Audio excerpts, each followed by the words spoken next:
Hello friends, dictation club में आपका बहुत बहुत स्वागत है। आज का डिक्टेशन राष्ट्रपति अभिभाषण की जो सीरीज़ है उसका डिक्टेशन होने वाला है, जो कि 2 स्पीड 80 शब्द प्रति मिनट और 100 शब्द प्रति मिनट की गति से होगा। 80 शब्द वाली गति वाले डिक्टेशन को 65 मिनट में ट्रांसक्राइब करना है और 100 शब्द प्रति मिनट की गति वाले डिक्टेशन को 55 मिनट में ट्रांसक्राइब करके आपको पीडीएफ से अपनी गलतियां मिलानी हैं। इसकी पीडीएफ आपको टेलीग्राम चैनल पर अभिभाषण डिक्टेशन नंबर से मिल जाएगी। और आपको हमारा यह प्रयास पसंद आता है तो वीडियो को लाइक ज़रूर कर देना और चैनल को सब्सक्राइब कर लेना। तो ज़्यादा समय ना लेते हुए डिक्टेशन स्टार्ट करते हैं 5 सेकंड के बाद।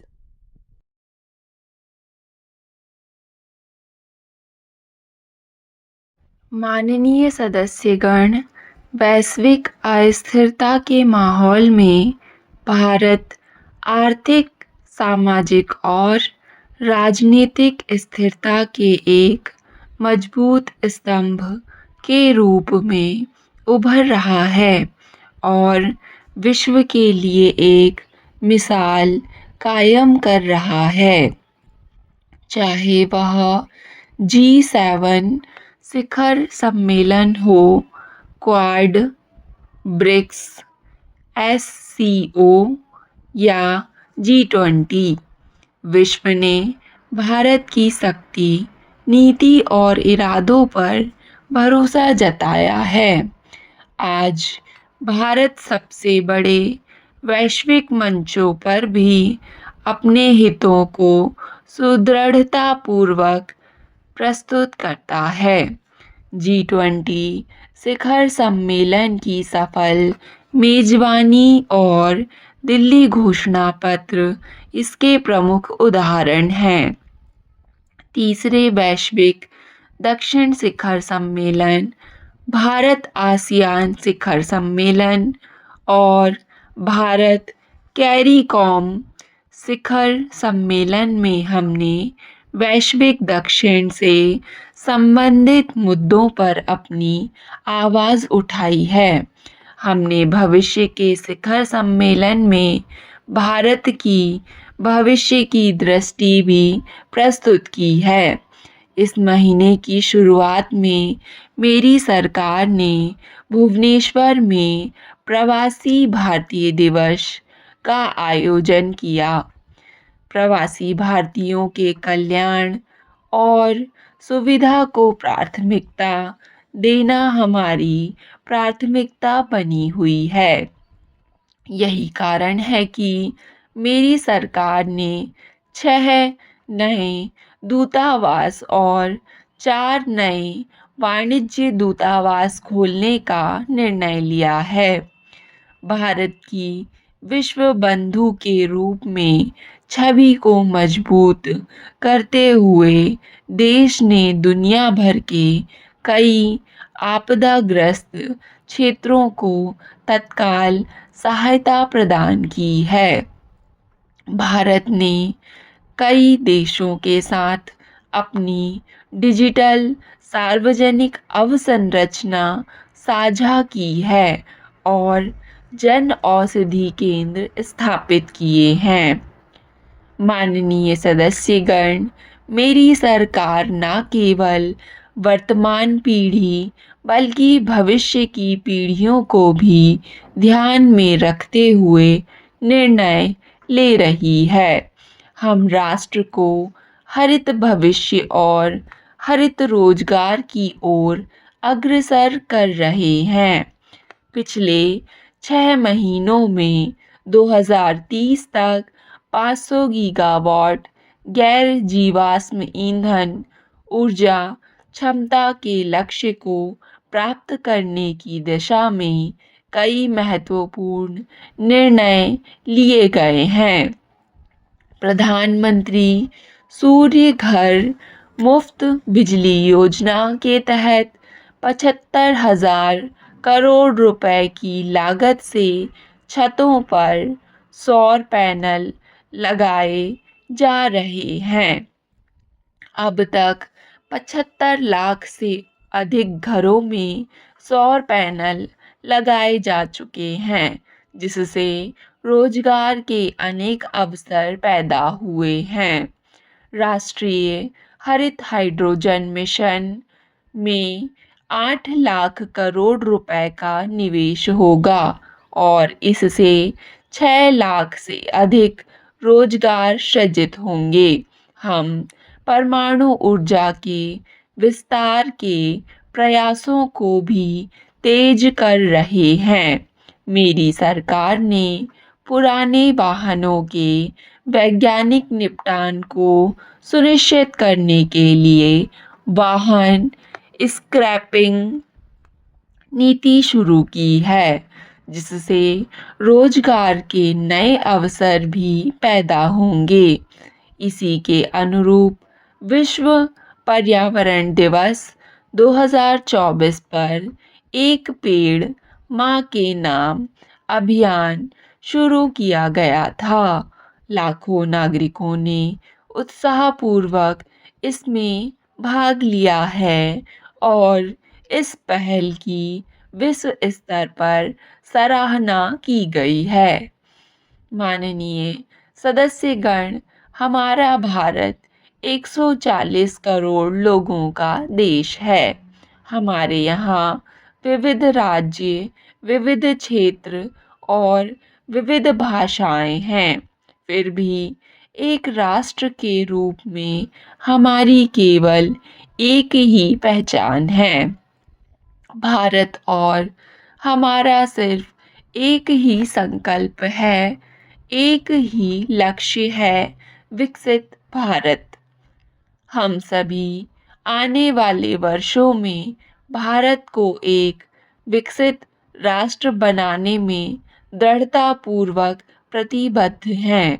यह प्रस्ताव राष्ट्र के शहीदों के बलिदानों, पूज्य बापू के अरुणामय आदर्शों और सरदार पटेल जैसे भारत माता के पुत्रों द्वारा हमें दिलाई गई एकता की शपथ से प्रेरित है। हमें इन प्रेरणाओं को आगे बढ़ाते हुए एकता की शक्ति से एक विकसित राष्ट्र की प्रतिबद्धता को पूरा करना होगा। आइए एक बार फिर एकता के अपने संकल्प की पुष्टि करें और भारत के सपनों को साकार करने के लिए खुद को प्रतिबद्ध करें। गुजरात में भी पुलिस का क्रियाकलाप चर्चित हो उठा है। क्या हमारी पुलिस में कहीं ना कहीं कोई खामी है? राष्ट्रीय पुलिस अकादमी हैदराबाद में शीर्ष पुलिस अधिकारियों की एक संगोष्ठी में एक बार मैंने यह सवाल उठाया था। आप लोग इस बारे में आत्मनिरीक्षण क्यों नहीं करते कि आपातकाल के दौरान क्या गलती हुई थी? जब आप लोग श्रीमती इंदिरा गांधी के शासनकाल के दौरान तानाशाही के यंत्र मात्र बनकर कार्य कर रहे थे। इस सवाल का कोई जवाब मिलने के बजाय मुझे उसके बाद के अकादमी ने आमंत्रित करना ही बंद कर दिया। एक शीर्ष पुलिस अधिकारी रहे के.एफ. रुस्तम जी ने अहमदाबाद पहुंचने के बाद कहा कि उन्हें राजनीतिज्ञों के बारे में कुछ नहीं कहना, किंतु यह ज़रूर जानना चाहते हैं कि पुलिस अपना कर्तव्य क्यों नहीं निभा सकी। राज्य में नरसंहार के बाद यह पता लगाना और भी अधिक ज़रूरी हो गया है कि पुलिस के साथ हमेशा ही ऐसा क्यों होता है कि जब भी कोई भीषण दंगा होता है तो पुलिस के कामकाज पर उंगली उठती है। बल और उनके अधिकारी दंगाइयों का एक हिस्सा बन जाते हैं तथा उनका अल्पसंख्यक विरोधी पूर्वाग्रह उजागर हो जाता है। हर गुप्तचर तंत्र का व्यापक जाल जब भी कहीं दंगा होता है असफल रहता है और वह दंगा पुलिस तथा मुसलमानों के बीच टकराव का रूप लेता है। 1969 में अहमदाबाद में जो भीषण दंगा हुआ था उसकी जांच न्यायमूर्ति जगमोहन रेड्डी आयोग ने की थी। आयोग ने कहा था कानून का परिपालन कराने वाली और सरकारी एजेंसियों से यह अपेक्षा की जाती है कि वे राज्य में विद्यमान सांप्रदायिक माहौल का समुचित आकलन करेंगे। सरकार ने जो तथ्य प्रकट किए हैं और जो रिकॉर्ड प्रस्तुत किए उनके आधार पर हमारी यह राय है कि कानून का परिपालन करने वाली एजेंसियों को यह पता होना ही चाहिए था कि अहमदाबाद में सांप्रदायिक माहौल तनावपूर्ण हो गया है।